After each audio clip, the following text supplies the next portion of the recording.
بسم اللہ الرحمن الرحیم۔ شروع اللہ کے نام سے جو بڑا مہربان نہایت رحم والا ہے۔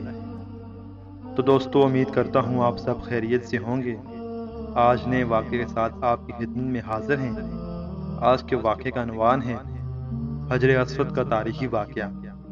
یہ وہ واقعہ ہے جب ظالم حکمران نے اسے نکال کر 22 سال تک اپنے پاس رکھا، بعد میں کن نشانیوں سے اصل پتھر کو واپس لایا گیا۔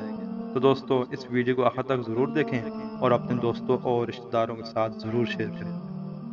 مسجد الحرام کے مرکز میں خانہ کعبہ کے مشرقی کنارے پر وہ مقدس پتھر نصب ہے جسے دنیا بھر کے مسلمان حجر اسود کے نام سے جانتے ہیں۔ طواف کی ابتدا حجر اسود سے کی جاتی ہے اور یہ پتھر زمین سے 1.5 میٹر بلند ہے۔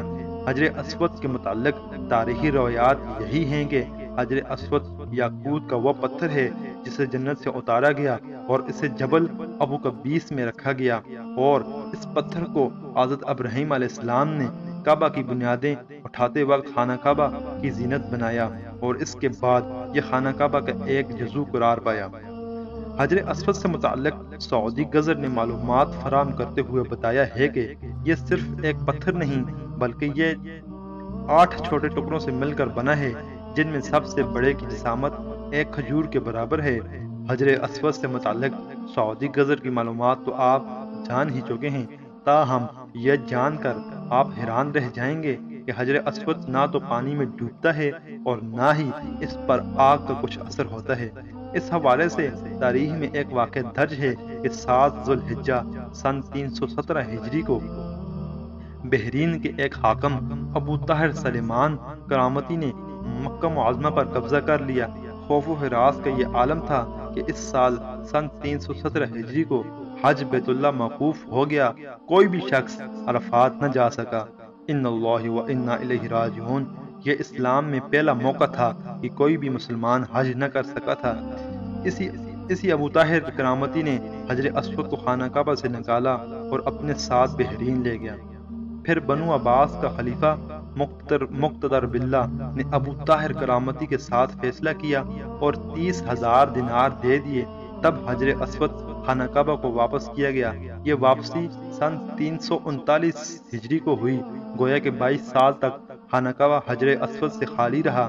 جب فیصلہ ہوا کہ حجر اسود کو واپس کیا جائے تو اس سلسلے میں خلیفہ وقت نے ایک بہت بڑے عالم اور محدث شیخ عبداللہ کو حجر اسود کے وصولی کے لیے ایک وفد کے ساتھ بحرین بھجوایا۔ یہ واقعہ علامہ سیوطی کی روایات سے اس طرح نقل کیا گیا ہے کہ جب شیخ عبداللہ بحرین پہنچ گئے تو بحرین کے حاکم نے ایک تقریب کا اہتمام کیا جس میں حجر اسود کو ان کے حوالہ کیا گیا اور ایک پتھر خوشبودار اور خوبصورت غلاف میں سے نکالا گیا۔ یہ حجر اسود ہے، اسے لے جائیں۔ محدث عبداللہ نے فرمایا کہ نہیں، بلکہ حجر اسود کی 2 نشانیاں ہیں، اگر یہ پتھر اس معیار پر پورا اترا تو یہ حجر اسود ہوگا اور ہم لے جائیں گے۔ پہلی نشانی یہ کہ پانی میں ڈوبتا نہیں، دوسری یہ کہ آگ سے گرم بھی نہیں ہوتا۔ اب اس پتھر کو جب پانی میں ڈالا گیا تو وہ ڈوب گیا، پھر آگ میں اسے ڈالا تو سخت گرم ہو گیا۔ فرمایا ہم اصل حجر اسود کو لیں گے۔ پھر اصل حجر اسود لایا گیا اور آگ میں ڈالا گیا تو ٹھنڈا نکلا، پھر پانی میں ڈالا گیا اور پھول کی طرح پانی کے اوپر تیرنے لگا۔ تو محدث عبداللہ نے فرمایا یہی ہمارا حجر اسود ہے اور یہی خانہ کعبہ کی زینت ہے اور یہی جنت والا پتھر ہے۔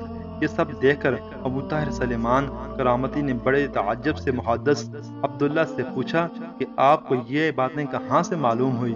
تو محدث عبداللہ نے جواب دیا کہ ہمیں یہ معلومات آقا محمد مصطفیٰ صلی اللہ علیہ وسلم سے ملی ہیں کہ حجر اسود پانی میں ڈوبے گا نہیں اور آگ سے گرم نہیں ہوگا۔